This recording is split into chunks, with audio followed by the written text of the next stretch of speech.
வணக்கம். இப்போ நம்ம நாட்டில் வேலை வாய்ப்பு, இளைஞர்களுக்கான வேலை வாய்ப்புங்கிறது ரொம்ப குறைஞ்சி போச்சு அப்படிங்கிறது அலார்மிங்கான சிச்சுவேஷன் அப்படின்னு உலகத்தில் இருக்கிற நிறுவனங்கள் கூட பேச ஆரம்பிச்சிட்டாங்க. ஏன்னா 140 கோடி மக்கள் தொகை இருக்கிற இந்த நாட்டில் வேலை வாய்ப்பு இல்லை, எல்லாருக்குமான வேலை வாய்ப்பு இல்லை, படித்த வேலைக்கான பொருத்தமான வேலை வாய்ப்பு இல்லை அப்படிங்கிறது நம்ம எல்லாருக்குமே தெரியும். அதை உலகமே பேச ஆரம்பிச்சிருக்கு. உலகத்துல நடக்கிற பல ரிசர்ச் அண்ட் ரிப்போர்ட்ஸ் எல்லாமே சொல்றது இதைத்தான். இதுல மிக முக்கியமா நம்முடைய பெரிய ஆத்தா இருக்காங்கல்ல, அவங்க நேத்து சென்னையில ஒரு விழால கலந்துகிட்டு சொல்லியிருக்காங்க, இனிமேலிருந்து அரசு வேலை கொடுக்கும் என்று நீங்கள் நினைக்க வேண்டாம், வேலை கொடுப்பது அரசினுடைய வேலை இல்லை அப்படின்ட்டாங்கப்பா. வேலை கொடுக்கறது அரசோட வேலை இல்லையா, அவ்வளவு தெளிவா சொல்லிட்டாங்க. அதனால நீங்களே உங்க பொழப்ப பாத்துக்கோங்க அப்படின்ட்டாங்க.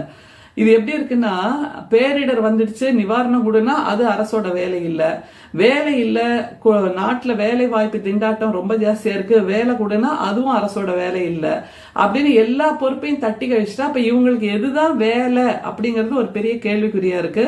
எது வேலையா இருக்கும்? மாநில அரசுகள்கிட்ட வரியை பிடுங்கி தான் வச்சுக்கிட்டு, அப்புறம் பிஎம் கேர் ஃபண்டுன்னு வச்சுக்கிட்டு, எலக்ட்ரோல் பாண்டுன்னு வச்சுக்கிட்டு, அப்புறம் எல்ஐசி, ரிசர்வ் பேங்க், இதுல இருந்து எல்லா ரிசர்வ் ஃபண்டையும் எடுத்துட்டு என்ன பண்றாங்க அப்படிங்கறத யாருக்குமே தெரிய மாட்டேங்குது. கோடி கோடி கோடி பணம் கூட இவர்களால் கலெக்ட் பண்ணப்படுது அப்படிதான் சொல்ல முடியும். இவர்கள் தங்களுடைய கணக்கில் சேர்த்து கொண்டிருக்கிறார்கள். அதை வைத்து என்ன செய்கிறார்கள் என்பது மிகப்பெரிய கேள்விக்குறியா இருக்கு. சரி, நம்ம வேலை வாய்ப்புக்கு வரலாம். இப்போ உள்ள இளைஞர்கள் இந்த டெலிவரி பாய்ஸா வேலை பண்றாங்கல்ல, அவங்கள்ட்ட பேசுற வாய்ப்பு கிடைச்சப்போ ஒரு டெலிவரிக்கு எவ்வளோ கிடைக்கும் அப்படின்னு கேட்டா அவங்க சொல்றாங்க டிஸ்டன்ஸை பொறுத்து, ஆனா ஒரு டெலிவரிக்கு குறைந்தது எங்களுக்கு சம்பளம் அல்லது ஊதியம் என்று 20 ரூபாய் கிடைக்கும் அப்படிங்கிறாங்க. அப்ப எவ்வளோ நேரம் வேலை பண்ணணும், எவ்வளோ நாள் வேலை பண்ணணும் அப்படிங்கிறச்ச காலையில 6 மணிலிருந்தே டெலிவரி எல்லாம் ஆரம்பிச்சிருவோம். அப்படி ஆரம்பித்து இரவு 8 இல்லை 9 மணி வரைக்கும் தொடர்ந்து செய்துக்கிட்டே இருந்தாதான் அன்னைய செலவுக்கு பெட்ரோலும் நாங்க தான் போட்டுக்கணும். அது தவிர ஒவ்வொரு டெலிவரியில இருந்து ஒரு 20 ரூபாய் கிடைக்கும் அப்படின்னு சொல்றாங்க. அப்படின்னா பாருங்க எவ்வளவு மோசமான ஒரு நிலையில் அவர்கள் வேலை பார்த்து கொண்டிருக்கிறார்கள். அது மழையா இருக்கட்டும், வெயிலா இருக்கட்டும், புயலா இருக்கட்டும், வெள்ளமா இருக்கட்டும், நம்ம எல்லாரும் வீட்டுல உட்காந்துக்கிட்டு ஒரு கம்ஃபர்ட் ஜோன்ல அவங்களுக்கு டெலிவரிக்கு ஆன்லைன்ல ஆர்டர் பண்ணிடுறோம். சரி, எதுக்கு இவ்வளவு பெரிய பீடிகை அப்படின்னு கேக்குறீங்களா? நம்ம வீட்டு குழந்தைகள், உங்க வீட்டு குழந்தைகள் தான் இப்படியான வேலையும் பார்த்துட்டு இருக்காங்க. அதை ஞாபகம் வச்சுக்கோங்க முதல்ல. ஆனா ஒன்றிய அரசு என்ன சொல்லுது? வேலை கொடுப்பது என்பது எங்களுடைய வேலை இல்லை அப்படிங்கிறாங்க. ஏன்னா அவங்க தொழிற்சாலைகளை துவங்குறதே இல்லை, வேலை வாய்ப்புக்கான அந்த நேர்காணல்கள், அந்த அறிவிப்புகள் எதையும் செய்யறதே இல்லை. இருக்கிற பொதுத்துறை நிறுவனங்களை வித்துக்கிட்டே இருந்தா எப்படி அரசாங்கத்தில் வேலை வாய்ப்புகள் உருவாகும்? எல்லாமே தனியார் கையுங்கும் போது தனியாரில் அவர்கள் அடிமாட்டு விலைக்குத்தான் இவர்களை வாடகைக்கு அமர்த்துகிறார்கள். வி ஆர் ஹையரிங் அப்படின்னு தான் சொல்லுவாங்க பாருங்க, வி ஆர் எம்ப்ளாயிங் அப்படின்னு சொல்ல மாட்டாங்க. வி ஆர் ஹையரிங்னா வாடகைக்கு எடுத்துக்கிறோம். அவங்கள வண்டியை வாடகைக்கு எடுக்கிற மாதிரி, சைக்கிளை வாடகைக்கு எடுக்கிற மாதிரி, காரை வாடகைக்கு எடுக்கிற மாதிரி மனுஷங்களை நாங்க வாடகைக்கு எடுத்துக்கிறோம். வேற எந்த பெனிஃபிட்டும் கிடைக்காது அப்படிங்கறத இதுல உள்ள தகவல். சரி, எதுக்கு இவ்வளோ பெரிய பீடிகை அப்படிங்கிறது மிக முக்கியம். ஒரு தகவல் கிடைச்சிருக்கு, அதுல உள்ள சம்பளத்தை நான் வாசிக்கிறேன் பாருங்களேன். கிட்டத்தட்ட 1 மணி நேரம் இல்ல 2 மணி நேரத்துக்குள்ள இந்த வேலையெல்லாம் முடிஞ்சிடும். ஆனா அதுக்கு அவங்களுக்கு கிடைக்கக்கூடிய சம்பளம் 10,000, 20,000, 30,000, 50,000, அப்புறம் ஒரு சில முக்கியமான நாட்கள்ல 5 லட்சம் வரைக்கும் கூட அவங்களுக்கு வருமானம் போகுது. முக்கியமான விஷயம் இதுதான், அண்டர்லைன் பண்ணிட்டு இதை கேளுங்க, ஓகே? கணபதி ஹோமம் அப்படின்னு வீட்டில் யாரையாவது பண்ணணும்னு கூப்பிட்டீங்கன்னு வைங்க, அந்த அர்ச்சகர்களை, அதுக்கு எவ்வளோ ரூபா? 10,000 ரூபாய். வீட்டில் ஒரு மணி நேரம் 1.5 மணி நேரம் மிஞ்சி போனா கணபதி ஹோமம் பண்றதுக்கு 10,000 ரூபாய். அதுக்கு வேண்டிய பூஜைக்கான பொருட்களை நாம தான் வாங்கி வைக்கணும். அப்படி இல்லைன்னா நானே வாங்கிட்டு வர்றேன், அதுக்கு உண்டான பணத்தையும் எனக்கு கொடுத்துருங்க அப்படிம்பாங்க. அடுத்தது மகா சுதர்சன ஹோமம் அப்படிங்கிறது பண்ண வச்சா 15,000 ரூபாய். நவகிரக ஹோமம் பண்ணினா 12,000 ரூபாய். அப்புறம் அமாவாசை தர்ப்பணம்னு ஒன்று பண்ணுவாங்கல்ல, மாதம் அமாவாசை தர்ப்பணம் நடக்கும், அதுக்கு எவ்வளோ? ஒருத்தருக்கு 2,000 ரூபாய். அப்போ ஒரு நாள்லயே எத்தனை பேருக்கு அவங்க பண்ணுவாங்கங்கிறத நீங்க நினைச்சு பாருங்க. அப்புறம் முன்னோர்கள் திதி அப்படின்னு செய்வாங்கல்ல, அதுக்கு 3,000 ரூபாய். ஒவ்வொருத்தருக்கும் ஒவ்வொரு தேதி வரும். ஒவ்வொரு குடும்பத்துல ஒவ்வொரு முன்னோருக்கான தேதிங்கிறது மாறிக்கிட்டே இருக்கும். அதனால வருஷம் 365 நாளும் அவங்களுக்கு வேலை இருக்குங்கிறது மிக முக்கியம். ஒருத்தருக்கு பண்றதுக்கு 3000 ரூபாய். அடுத்தது சங்காபிஷேகம்னு ஒன்று கோயிலில் நடக்கும். ஒரு சங்குக்கான கட்டணம்ங்கிறது, அல்லது கட்டணம்னா அது அரசாங்கத்துக்குள்ள போயிடும். இவங்க வாங்குற தட்சணைங்கிறது ஒரு சங்குக்கு 200 ரூபாய் அப்படின்னா 108 சங்குக்கு 200 × 108 கணக்கு பண்ணி பார்த்துக்கோங்க. அப்புறம் மகா மிருத்யுஞ்சய ஹோமம்னு ஒன்று இருக்கு. அது பண்றதுக்கு அது மகா மிருத்யுஞ்சய ஹோமம்ங்கிறது எதிரிகளை சூரசம்ஹாரம் செய்வதற்காக நடத்தப்படுவது. அது கூடுதலா இந்த பொருள் வாங்கு, இந்த பொருள் வாங்கு, இந்த பொருள் வாங்கு, பலன் ஜாஸ்தியா இருக்கும்னு சொல்ல சொல்ல சொல்ல அந்த பட்ஜெட் ஏறிக்கிட்டே போகும். பொருட்கள்ங்கிறது தனி. ஆனா இவங்களுக்கு கொடுக்கக்கூடிய தட்சணைங்கிறது 20,000 ரூபாய் ஒரு ஹோமம் நடத்துறதுக்கு. அப்புறம் சண்டி ஹோமம்னு நடக்கும். இது குரூப்பா சேர்த்துப்பாங்க, 10 பேர், 20 பேர், 30 பேர் அப்படின்ட்டு. அதுல ஒருத்தருக்கு பண்றதுக்கு 10,000 ரூபாய். 100 பேர் வராங்கன்னு வைங்க ஒரு குரூப்பா பண்றதுக்கு சண்டி ஹோமம் அப்படின்னா 10,000 × 100 எவ்வளோன்னு பார்த்துக்கோங்க. அது இவங்களுக்கு தட்சணை. ஓகே, இது எல்லாமே டாக்ஸபிளா? அது ஒரு பெரிய கேள்வி. யாராவது இவங்க இப்படி தட்சணை வாங்குறவங்க இந்த வருஷம் நான் இத்தனை ஹோமம் பண்ணியிருக்கேன், இத்தனை பூஜை பண்ணியிருக்கேன், இத்தனை திதி பண்ணியிருக்கேன், இத்தனை அர்ச்சனை பண்ணியிருக்கேன், இதுக்காக இவ்வளோ வருமானம் வந்தது, இதுதான் என்னோட ஆனுவல் இன்கம், இதுக்கு இவ்வளோ ரிபேட் வேணும், இவ்வளோ டேக்ஸ் அப்படின்னு யாராவது இன்கம் டேக்ஸ் அப்ளை பண்ணுறாங்களா? கேள்வி இருக்கு. பொதுமக்கள் கேட்குறாங்க இதை. இவங்க எவ்வளோ தட்சணை வாங்கி இடுப்புல சொருகிக்கிட்டு போயிட்டே இருக்காங்களே, இதுக்கு எங்கேயாவது இன்கம் டேக்ஸ் காமிச்சிருக்காங்களா? இதுக்கு ஜிஎஸ்டி வரி இருக்கா அப்படின்னு ஒரு பெரிய கேள்வி கேட்குறாங்க. அதை தவிர தட்டு காசு அப்படிங்கிறாங்க. அன்னைக்கு நம்முடைய ஒன்றிய பெரிய ஆத்தா ஒரு தம்பி 30,000 ரூபாய் நான் கொடுக்குறேன்னு அவங்க என்ன சொன்னாங்க, ஏ தம்பி என்ன நீ பேசுற, இதெல்லாம் 30,000 உண்டியல் எல்லாம் போடாத, எங்க கொடுக்கணுமோ அங்க குடு அப்படின்னாங்கல்ல. அது எங்க கொடுக்கணுமோ அங்க குடு அப்படிங்கறத தட்டு காசு அப்படின்னு ஆகும்.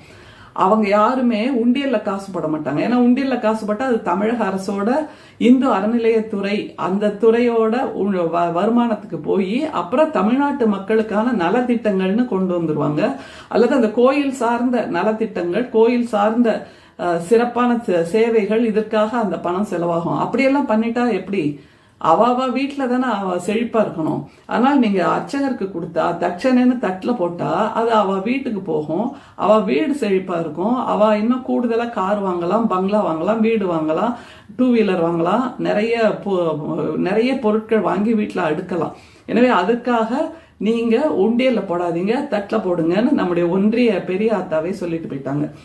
தட்டு காசு பிரதோஷம்னு நம்ம ஒவ்வொரு மாசமுமே பிரதோஷம் வருது. ஒவ்வொரு மாசமும் பிரதோஷத்துக்கு போறவங்க எல்லாரும் மனசார தட்டுல காசு போடுவாங்க. அதுவே குறைந்தபட்சம் 1000 ரூபாயிலிருந்து அதிகபட்சம் 1,00,000 ரூபாய் வரைக்கும் பிரதோஷம் அன்னைக்கு மட்டும் தட்டு காசு வருது. ஓகே, அது தவிர ஹெச்ஆர்என்சியில இருக்கக்கூடிய அந்த பெரிய பிரம்மாண்டமான கோயில்கள் இருக்குல்ல, அதுல காலை வேளையில பூஜை பண்றதுக்கு நிறைய டிமாண்ட் இருக்கும். ஏன்னா காலை வேளையில தான் குடும்பமா தாங்கள் ஆரம்பிக்கிற தொழில் அல்லது திருமணத்துக்கான அழைப்பிதழ் கொடுக்கறது அல்லது வீடு கிரக பிரவேசத்துக்கான அழைப்பிதழ் கொடுக்கறதுன்னு சாமி பாதத்துல அல்லது அம்மன் பாதத்துல வச்சு கும்பிட்டு வாங்கிட்டு போவாங்க. அந்த மாதிரி நேரத்துல வர்றவங்க மனப்பூர்வமா சந்தோஷமா அப்படியே பையிலேருந்து ரூபாய் எடுத்து தட்டுல போடுவாங்க. வச்சுக்கோங்க ஐயரே அப்படிம்பாங்க, வச்சுக்கோங்க சாமி அப்படின்னு கொடுத்துட்டு போவாங்க. எனவே அந்த மாதிரியான பூஜை செய்வதற்கு ரொம்ப டிமாண்ட் ஜாஸ்தி இந்த அர்ச்சகர்கள்ட்ட. அப்படி தட்டு காசு பிரதோஷத்துக்கு 1000 ரூபாயிலிருந்து 1,00,000 ரூபாய் வருது. அது மாதிரி கிருத்திகை இல்ல சஷ்டின்னு வச்சுக்கோங்க, அதுவும் இந்த தட்டு காசுல 5,000 ரூபாயிலிருந்து 5 லட்சம் வரைக்கும் வருதுங்கிறது ரிப்போர்ட்ஸ் கொடுக்குறாங்க. ஓகே, அடுத்தது தட்டு காசு ஆன் சங்கடகர சதுர்த்தி 3,000 3 லட்சம் வரைக்கும். அடுத்தது தட்டு காசு ஆன் சிவராத்திரி இரவு முழுக்க முழித்திருந்து பூஜை செய்யறாங்கல்ல, நாமெல்லாம் பூஜைக்கு போறோம்ல, அதுல 5,000 5 லட்சம் வரைக்கும் அப்படிங்கிறது ரிப்போர்ட்ஸ் வந்திருக்கு. இப்படியாக இவர்கள் சம்பாதிக்கின்ற இந்த பணம் எதற்குமே என்ன இல்ல, ஜிஎஸ்டி கிடையாது, இன்கம் டாக்ஸ் கிடையாது. இதுல பொதுமக்கள் என்ன தெரியுமா கேக்குறாங்க, ஒருத்தர் செய்கின்ற வேலைக்கு கிடைப்பது சம்பளம், அதை தவிர வேறு ஏதாவது பணம் வாங்கினால் வேலையை செய்வதற்கு அதற்கு பெயர் ஊழல், அதற்கு பெயர் லஞ்சம் என்று சமூகம் பேசுகிறது என்றால், இப்படி கோயில்களில் பணியாற்றுகின்ற அந்த அர்ச்சகர்களுக்கும் சம்பளம் கொடுக்கப்படுகிறது. அவர்கள் அதை தவிர தட்சணை என்று தட்டில் காசு பார்க்கிறார்கள், தட்டு காசு பெறுகிறார்கள் என்றால் அது ஊழல் கணக்கில் வருமா வராதா, அல்லது லஞ்சம் என்கின்ற கணக்கில் வருமா வராதா என்று பொதுமக்கள் இப்போது விழித்து கொண்டு கேள்வி கேட்கிறார்கள் தோழர்களே. ரொம்ப சந்தோஷமா இருக்கு. அதனால பொதுமக்கள் நீங்கள் தான் நம்ம முடிவு பண்ணணும், காசு உண்டியல்ல போடணுமா தட்டுல போடணுமா. ஏன்னா தட்டுல போடுறதுங்கிறது அவர் செய்கின்ற வேலையை தான் அவர் செய்கிறார். அவரோட வேலையே ஆரத்தி காமிக்கிறது, தீபாராதனை காமிக்கிறது, உங்களுக்கு திருநீர் குங்குமம் கொடுக்கறது அப்படிங்கிறது. அதை செய்வதற்கும் கூட கூடுதலாக ஒரு தட்சணை எதிர்பார்க்கிறார் என்றால் அதுவும் ஊழல் தானே. அப்படின்னா அது புனிதப்படுத்தப்பட்ட ஊழலா, புனிதப்படுத்தப்பட்ட லஞ்சமா என்பதெல்லாம் இன்றைக்கு பொதுமக்கள் மத்தியில் எழுந்திருக்கின்ற விவாதம் அப்படிங்கறத சரியான கோணத்துல புரிஞ்சுக்குவாங்க சங்கிகளே. உடனே கண்ணா பின்னான்னு கமெண்ட் எல்லாம் போடாதீங்க. போட்டாலும் கேட்க வேண்டிய கேள்விகளை பொதுமக்கள் கேட்க ஆரம்பித்து விட்டார்கள் அப்படிங்கறத தான் நீங்க புரிஞ்சுக்கணும். எனவே நம்ம வீட்டுக்கு வர்ற டெலிவரி பாய்ஸ்க்கு ஒரு டெலிவரி, இப்ப பெண்களும் அந்த டெலிவரி வேலையை பண்ண ஆரம்பிச்சாங்க. பதைக்க பதைக்க பதைக்க அவ்வளோ பெரிய மூட்டையை தூக்கிக்கிட்டு அவங்க டெலிவரிக்காக ஒவ்வொரு வீடா ஏறி இறங்குறத பார்த்தா கண்ணில் ரத்தம் வரும் நமக்கு. ஏன்னா படித்தவர்கள் எல்லோருமே சரியான வேலை இல்லாமல், சரியான சம்பளம் இல்லாமல் இப்படியான ஒரு வேலையை அவர்கள் செய்து கொண்டிருக்கிறார்கள். ஒரு முறை டெலிவரி பண்ணா ஒரு 20லேருந்து 25லேருந்து 30 ரூபாய் வருது. ஆனால் இவர்கள் செய்கின்ற இந்த வேலைக்கு தீபாராதனை காட்டுறதுக்கே நம்ம கை கூசாம 50 ரூபாய் 100 ரூபாயை எடுத்து போடுறோம். அப்படிங்கும்போது இப்ப தெரியுதா ஏன் மற்றவர்கள் யாரையும் கோயில் பணிகளுக்குள் உள்ளே வரவிடாமல் இவர்கள் தடுக்கிறார்கள் என்று. ஏன் கோயில்களில் சமநீதி சமூக நீதி இல்லாமல் பார்த்து கொள்கிறார்கள் என்று. ஏனென்றால் இவர்களுடைய வருமானம் அங்கே தடைப்பட்டு விடும். அதை எதிர்த்துதான் தந்தை பெரியார் போரிட்டார். அதை எதிர்த்துதான் நம்முடைய திராவிட முன்னேற்ற கழகம் எப்போதும் பல புதிய புரட்சிகரமான திட்டங்களை, புரட்சிகரமான சட்டங்களை கொண்டு வந்திருக்கிறது. அதுவும் நமக்கு நல்லா தெரியும். அதனால அனைத்து சாதியினரும் அர்ச்சகராகலாம் அப்படின்னா ஐயோ அவள்லாம் உள்ள மற்றவங்க எல்லாம் உள்ள வந்துட்டா நாங்க என்னத்துக்காரது அப்படின்ற ஒரு பதைபதைப்புல தான் அவங்க மற்றவங்க யாருமே கோயில் நிர்வாகத்திலோ கோயில் நடைமுறையிலோ வரக்கூடாது என்று தடுத்து கொண்டிருக்கிறார்கள். யோசிச்சு பாருங்க. இப்ப ஏன் புதுசா எல்லா ஊர்லயும் கோயில் கட்டுறாங்க? இந்துக்கள் என்பவர்கள் வெளிநாடுகளில் சென்று வாழ்கின்ற இந்துக்கள் கூட பல ஊர்களிலும் கோயில் கட்டுகிறார்கள். அங்க பணிபுரிவதற்காக இந்தியாவிலிருந்து அர்ச்சகர்களை அழைத்துட்டு போறாங்க. அங்கேயும் அவங்க சுகமா நல்ல ஹாப்பியா சந்தோஷமான வாழ்க்கை, சுகபோகமான வாழ்க்கை தானே வாழ்ந்துட்டு இருக்காங்க. இந்த மாதிரி மூட்டை சுமக்கிறது, பதைச்சு வீடு வீடா ஏறி இறங்கி டெலிவரி பண்றது, நாள் முழுக்க வேலை பண்றது, காலையில 6 மணிக்கு ஆரம்பிச்சா இரவு 9 மணி வரைக்கும் வேலை பண்றது, அப்படி முக்கி வேலை பண்ணா கூட கையில வருமானங்கிறது மொத்தம் எவ்வளப்பா வரும் அப்படின்னா எங்களோட பெட்ரோல் காசு, எங்களோட செலவுகள், மற்ற செலவுகள் எல்லாம் போக ஒரு நாளுக்கு மிஞ்சி போனா 400லேருந்து 500 ரூபாய் கையில இருக்கும் மேடம் அப்படிங்கிறாங்கன்னா எப்படிப்பட்ட அநீதியை படித்த இளைஞர்களுக்கு நம்முடைய சமூகம் செய்து கொண்டிருக்கிறது. ஆனால் இவர்கள் வெறுமே மந்திரத்தை படித்து விட்டோம், நாங்கள் தான் தோல் வர்ணத்தில் மேல் வர்ணம் வெள்ளை வர்ணம் என்று சொல்லிக்கொண்டு அவர்கள் முற்ற முழுக்க 100% வேலை வாய்ப்பை தங்களுக்கு உறுதிப்படுத்தி கொண்டிருக்கிறார்கள். வேற எந்த விதமான பொறுப்பும் கிடையாது, வேற எந்த விதமான ரெஸ்பான்சிபிலிட்டியும் கிடையாது. சரி, அப்படிப்பட்ட வேலையில் வருகின்ற சம்பளத்துக்கு இவர்கள் கணக்கு காமிக்கிறார்களா? தட்டில் வருகின்ற தட்சணைக்கு கணக்கு காமிக்கிறாங்களா? ஜிஎஸ்டி இருக்கா? இன்கம் டாக்ஸ்ல அவங்க காமிக்கிறாங்களா? எதுவுமே கிடையாது. எப்படிப்பட்ட ஒரு சமூக சிக்கலை இவர்கள் உருவாக்கி வைத்திருக்கிறார்கள் என்று பாருங்க. யோசிங்க, வீட்டுல ஓரமா உட்கார்ந்து யோசிச்சா இந்த வாதத்தில் இருக்கின்ற உண்மை, நிதர்சனம், தர்மம், அறம், மனசாட்சி எல்லாமே புரிய வரும். அப்படி புரிய வந்தால் இனிமேலிருந்து நீங்கள் என்ன செய்ய வேண்டும் என்பதும் நீங்கள் முடிவு செய்யலாம். ஆனால் யோசிச்சு கொண்டே இருந்தால் அதற்கு நேரம் இல்லை. இப்போது நாம் நடவடிக்கையில் இறங்கியாக வேண்டும். ஏனென்றால் வேலை இல்லாமல் கஷ்டப்படுறதுங்கிறது எதிர்கால இந்திய இளைஞர்கள். 140 கோடி மக்கள்ல 40% இளைஞர்களாக இருக்கிறார்கள். அவர்களுக்கு வேலை கொடுப்பது என்பது அரசின் கடமை இல்லை என்று ஒன்றிய நிதியமைச்சர் சொல்கிறார் என்றால் இப்படிப்பட்ட சீர்கேடுகளை கேள்வி கேட்க வேண்டியது நம்முடைய கடமை என்றாகிறது. கேள்வி கேட்போம். நிச்சயமாக அதற்குரிய பதிலையும் நாமே உருவாக்குவோம். நன்றி, வணக்கம்.